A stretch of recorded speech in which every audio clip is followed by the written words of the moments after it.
नमस्कार मित्रों, मेरा नाम है आदित्य। आप देख रहे हैं एडवोकेट आदित्य यूट्यूब चैनल। आज जो आप लोगों के लिए मैं जजमेंट लेकर आया हूं, ये जजमेंट लाखों पतियों के लिए काफी ज्यादा इंपॉर्टेंट जजमेंट आया है।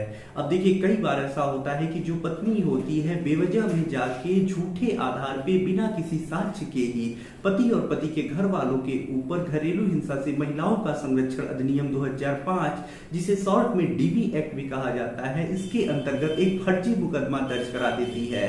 पति और पति के घर वाले बेचारे बेगुनाह होते हैं, कुछ नहीं किए होते हैं, इसके बावजूद भी जब एक बार झूठा मुकदमा दर्ज हो जाता है तो ऐसे में वो कई वर्ष तक परेशान होते हैं, कोर्ट कचहरी के चक्कर लगाते हैं। और अब अगर आपके साथ भी ऐसा ही हुआ है, आपकी भी पत्नी ने आपके विरुद्ध घरेलू हिंसा से महिलाओं का संरक्षण अधिनियम 2005 यानी डीवी एक्ट के अंतर्गत झूठा मुकदमा दर्ज करा दिया है, पत्नी के पास कोई साक्ष्य नहीं है, उसके साथ किसी प्रकार की कोई प्रताड़ना नहीं हुई है, आपने कुछ नहीं किया है उसके साथ, इसके बावजूद भी उसने फर्जी मुकदमा दर्ज कराया है, तो आप इस जजमेंट के जरिए बड़ा फायदा ले सकते हैं। क्योंकि माननीय सर्वोच्च न्यायालय के द्वारा दिए हुए इस जजमेंट में माननीय सर्वोच्च न्यायालय ने स्पष्ट कर दिया कि यदि पत्नी के साथ किसी प्रकार की कोई प्रताड़ना नहीं हुई है, कोई हिंसा नहीं हुई है, तो ऐसे में उसे घरेलू हिंसा से महिलाओं का संरक्षण अधिनियम 2005 के अंतर्गत कोई लाभ नहीं मिलना चाहिए, कोई उसे फायदा नहीं मिलना चाहिए। तो यदि पत्नी के पास कोई साक्ष्य नहीं है, कोई सबूत नहीं है, तो आप इस जजमेंट के जरिए पत्नी के किए गए झूठे मुकदमे में बड़ा फायदा ले सकते हैं, उसके मुकदमे को खारिज करा सकते हैं और वो जो अनुतोष मांग रही है उसे आप खारिज करा सकते हैं।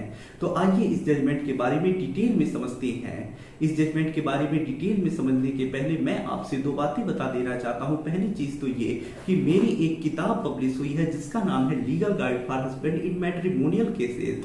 अब देखिए, जैसा इस किताब का नाम ही है legal guide for husband in matrimonial cases, ऐसे ही इस किताब का उद्देश्य भी है। यदि आप घरेलू हिंसा से महिलाओं का संरक्षण अधिनियम 2005 यानी DV act 498A 125 CrPC section 9 divorce case, ये सब मैट्रिमोनियल मुकदमे लड़ रही है, आपको कोई गाइड करने वाला नहीं है, सही चीजें बताने वाला नहीं है, तो आप इस किताब का अध्ययन कर सकते हैं। इस किताब में आपको 498A section 9 divorce case 125 CrPC इन सब से संबंधित काफी अच्छी जानकारी मिल जाएगी कि जैसे प्रक्रिया कैसे चलती है, ड्राफ्टिंग कैसे करनी होती है, जवाबदेही आपत्ति कैसे देनी होती है, क्या सावधानियां रखनी होती है, क्या चीजें ध्यान रखनी होती है, कैसे अपना पक्ष मजबूत कर सकते हैं, कैसे झूठे मुकदमे को रद्द करा सकते हैं, ये सारी चीजें आपको इस किताब में समझने को मिल जाएगी। तो यदि आप झूठा मुकदमा लड़ रही है तो इस किताब का अध्ययन करके आप अपने केस में अपना पक्ष मजबूत कर पाएंगे, जानकारी जुटा पाएंगे, जिससे आपके पैसे बचेंगे, समय बचेगा, कोई आपको ठग नहीं पाएगा। तो इस किताब को यदि आप बाई करना चाहते हैं तो मेरा व्हाट्सएप नंबर स्क्रीन पे दिखाई दे रहा होगा, उस पर मैसेज करिएगा। किताब का जो मूल्य है वो 600 रुपए है, जिसमें 100 रुपए कोरियर चार्ज है। और अब दूसरी बात, जो महत्वपूर्ण बात है वो ये है कि मेरा एक ग्रुप स्टार्ट हुआ है। ये जो ग्रुप है उसमें जो भी मैट्रिमोनियल केसेस से संबंधित लेटेस्ट के लैंडमार्क जजमेंट आते हैं वो मैं पोस्ट करता हूं और उसे स्पष्ट समझा भी देता हूं। तो यदि आप लैंडमार्क और लेटेस्ट जजमेंट पढ़ना चाहते हैं, समझना चाहते हैं, अपने केसेस में यूज करना चाहते हैं, फायदा लेना चाहते हैं, तो हमारे इस ग्रुप से जुड़ जाइएगा। तो यदि आप इस ग्रुप से जुड़ना चाहते हैं तो जो व्हाट्सएप नंबर मेरा स्क्रीन पे दिखाई दे रहा होगा उस पर मैसेज करिएगा। जैसे आज मैं जिस जजमेंट के बारे में आपको बता रहा हूँ, ये जजमेंट की आप पीडीएफ कॉपी चाहते हैं तो मेरे ग्रुप में आपको मिल जाएगा ये पीडीएफ कॉपी।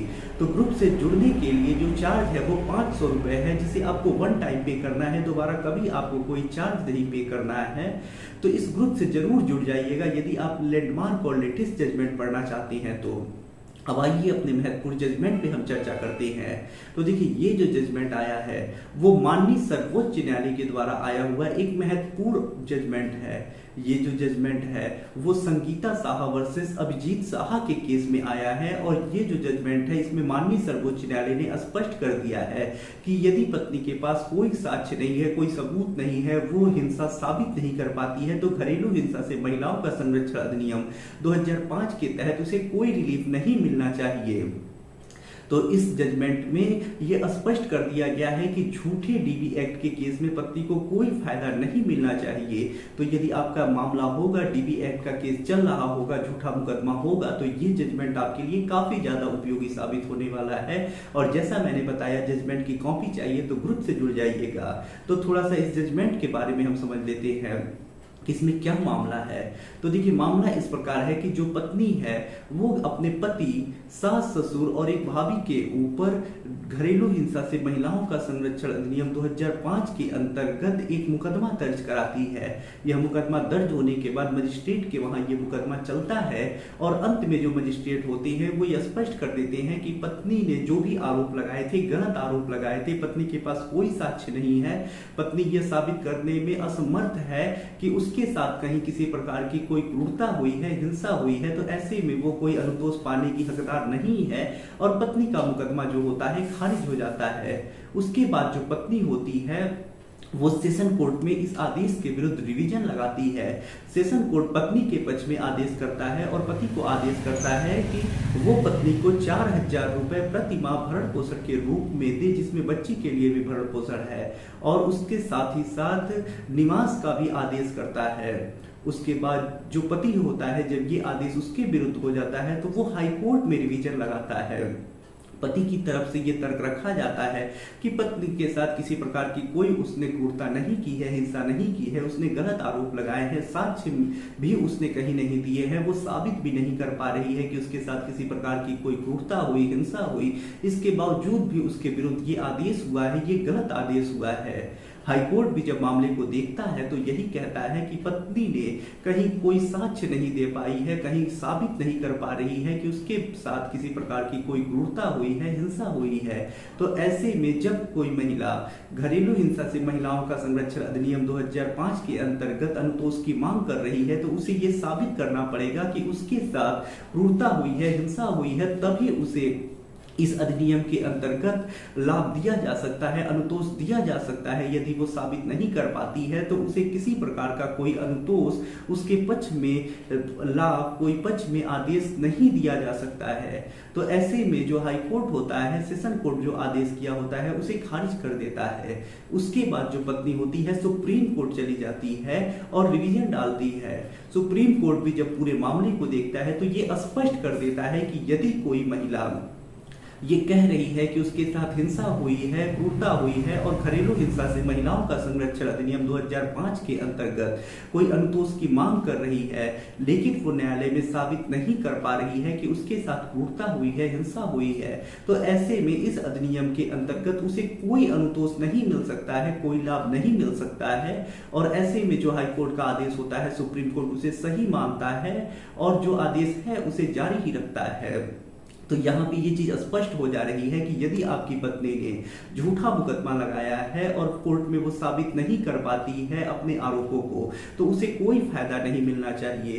तो जब आपके डीवी एक्ट के अंतर्गत जो केस चल रहा है उसमें फाइनल आर्गुमेंट हो, तो इस जजमेंट की कॉपी आप जरूर लगा दीजिएगा, जिससे आपको बड़ा फायदा मिल जाएगा। इस जजमेंट की कॉपी को सेव करके अपने पास जरूर रख लीजिएगा।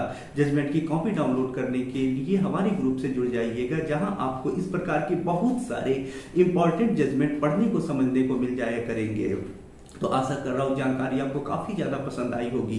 यदि आप किसी कानूनी समस्या से परेशान हैं और ऐसे में आप मुझसे फोन पे बात करके अपनी कानूनी समस्या का समाधान प्राप्त करना चाहते हैं, तो इसके लिए मेरा व्हाट्सएप नंबर स्क्रीन पे दिखाई दे रहा होगा, जिस पे मैसेज करके अपॉइंटमेंट बुक करा के आप मुझसे कॉल पे बात कर सकते हैं। यदि आपको वीडियो पसंद आया हो तो वीडियो को लाइक करें, अपने दोस्तों के साथ शेयर करें, और यदि आप चैनल पे नए हैं तो चैनल को सब्सक्राइब करके बेल आइकन को दबाएं। मिलते हैं नए वीडियो के साथ अगले दिन, तब तक के लिए जय हिंद, जय भारत।